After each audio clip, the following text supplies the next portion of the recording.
was floating around on the internet before, so today we thought we would just break it down for you so that you can understand it a little bit better. So basically, your love language is the way that you receive and also that you show love to other people. Why is this important?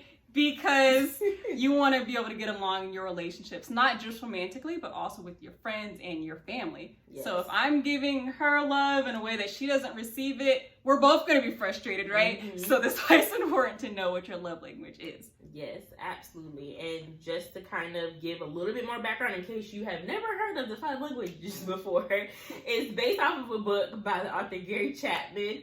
And you can take a free quiz online. They have a few different versions of it. They have a version for couples, which obviously most people would take that version. They have a version for singles, which both of us have taken. And I think they also have one for kids. Yeah.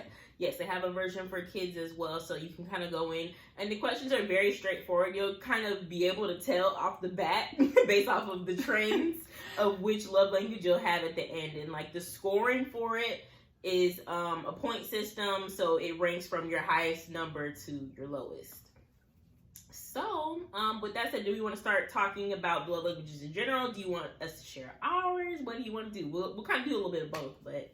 Oh yeah, we'll just mix it in. So, I guess the first love language I will go ahead and discuss will be words of affirmation. That is my top love language.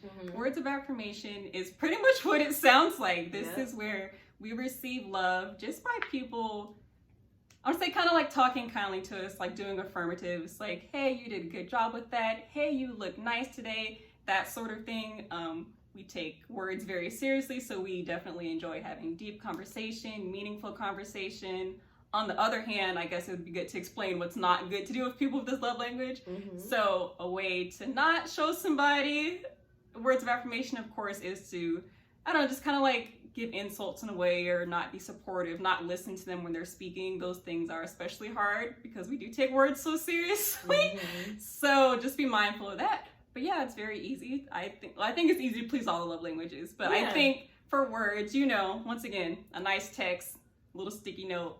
We love well-written cards and letters and stuff. Like, we will keep that forever. Like, write us a nice little note, whatever. And, you know, that's also sometimes how we give love to other people as well. Absolutely. Words of affirmation is like smack dab in the middle for me. It's number 3. I don't need an excess amount of it, but I definitely appreciate it as well. Like, I want to be feel and know that people are like, yeah, you know, you're doing good. Like, I don't need it constantly, but just, you know, just enough. So I'm like, I feel I'm good. So words of affirmation is, you know, it's clutch. Like, that was a good point she brought up. So that's another thing about the love languages. We all have all 5.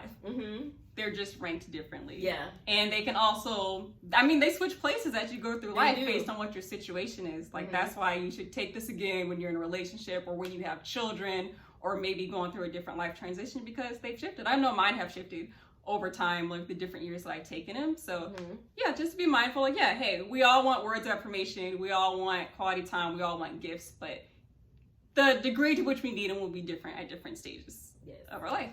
Absolutely. So we'll go ahead and go into the next one, which is my top language, top love language, which is quality time.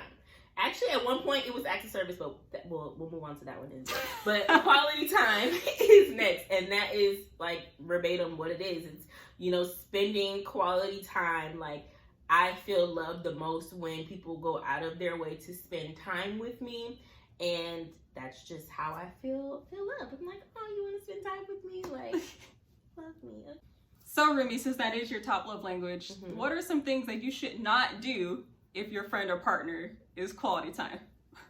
Okay, so you should not be somebody who, how do I even put this? Because it's hard, because like, as somebody who's quality time, I'm very well aware that other people don't want to spend every waking moment with you. However, if it was up to us, like, everybody that we love would just be with us all the time. Like, because I love y'all, and that's how I feel loved, is with you spending time with me. But no, like, things you shouldn't do is icing somebody out. That's not the best feeling for somebody who has quality time as their love language. Like, purposely, like, separating. Like, don't get me wrong, like, giving people space is definitely healthy and necessary, but like, overextended, absences of quality time and, solo time is probably not the best. It feels like neglect on our end. It's like, oh, so you don't care about me?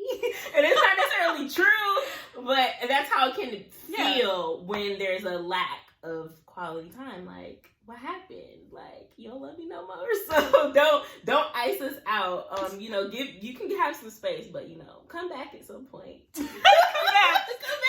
Just come back. That's all I ask. Just come back. So I guess we'll move into the next one, which we both share our secondary love language, which is acts of service. Yes. So this love language, I mean, hey, we like to be served sometimes, right? Like, hey, I did the dishes for you today, or I walked the dog so you didn't have to. Like, thank you. Like, basically, thank you for taking something off of my plate that I needed. And then, of course, simultaneously, hey, we also like to do things for other people to make their lives easier. Yes. So I guess something I would say to not do for someone who's acts of service is, I guess, don't complain if they maybe want you to do something for them. They take it to heart that that you want to serve them. Also, don't reject them when they want to serve you. I've experienced this before. Like, I'm trying to love you by serving you, but like you're rejecting it. You don't want, I guess, the help, or you don't want that type of attention. Like that can be hurtful as well. Like, bro, accept the blessing. Accept the blessing. And just take it. Like, it's okay. Yeah. It's gonna be all good. So acts of service for me, like I said, is secondary. I enjoy giving in acts of service. Like, that's huge for me. I definitely give love that way, and probably through words of affirmation as well. Even though I don't need it as much, I tend to give words of affirmation quite easily to others that need it. So yeah, just be of service and receive service. Like, there you go. That's the key for that. Okay, next up on the list is gifts. And that's self-explanatory. You receive love through gifts, and it doesn't always have to be like big ticket items, all of the expensive things. Like, they can be just something meaningful. Right. It's the thought behind it. It's the thought, more sentimental than anything else. Now, of course, don't get me wrong, there are some, they want them high ticket price items, and there's nothing wrong with that. If you got it like that, enjoy. But yeah, you really don't have to go dig too deep into that one. Like, they like giving and receiving gifts. So don't think because your love language is a gift that somebody else's will automatically, cherish a gift the same way that you would if that's not their primary. If their primary is words of affirmation or quality time, you'd be like, oh, thanks for the gift, but can you spend some time with me, or can you tell me I look nice today? Because and I can imagine that's hurtful for a gifts person. Like, why aren't you receiving this gift? I thought about it. Like, I picked it out. Like, why don't you accept this gift? So also be mindful. Hey, if you have a gifts person in your life, appreciate the gift that they give you, because they probably put a lot of thought into getting that gift for you. So just receive it with grace, but also, maybe help them out with the gift sometime. And even, it's not always tangible items, it's what's important to them. I'm sure can be received as a gift. Absolutely. All right, last up, and that one is physical touch. Woo! So, physical touch. And, once again, physical touch, this goes for every type of relationship. So it's not just things that are like sexual. It can be like, people love hugs. Yeah. People like to lean their head on someone's shoulder, hold hands, or they're talking, they're like may just brush up against you. So I would assume if you have somebody who's physical touch, maybe don't reject those touches that they might want to engage in. Don't scoot away. Why are you leaning on me? Don't do that. I'm sure that's hurtful. And obviously unhealthy touches, that's obvious for everybody, but I'm sure that can be especially hurtful for them. Doing that sort of thing. So yeah, just being present. And I've even heard from a friend who's physical touch how if you're not even present with them, give them something that they can touch that reminds them of you, like a teddy bear or a blanket or something. They said that actually works out pretty well for them, and I learned that. So I'm like, I didn't know that, but that's very good to know. Yeah. So yeah, that's all 5. I mean, short and sweet, to the point. And obviously, we should probably do a check-in at some point down the line. I feel like once we're both in relationships, to see how they've changed. Because we coming in at it from a singles perspective. I didn't get my full rank listing, so I'll do that. So top is quality time. My second, acts of service. Third is words of affirmation. Fourth is gifts, and physical touch is the last one for me. But I definitely foresee changes in the future once a relationship occurs. So, what's your ranking? I'm words of affirmation. I have acts of service and quality time tied for second. Mm-hmm. Then I'm physical touch, and then gifts. Mm-hmm. And I can definitely foresee these changing in the future, just how life goes along. I think I've become a little bit more gifts during the quarantine, just because you can't really physically be around. Yeah. So, like, I like sending gifts a lot now and receiving gifts. And yeah, I can see myself being more quality time down the line in the future, like especially like when I have kids and stuff like that. I'm like, no, all the time. Come here. It's like, be with me.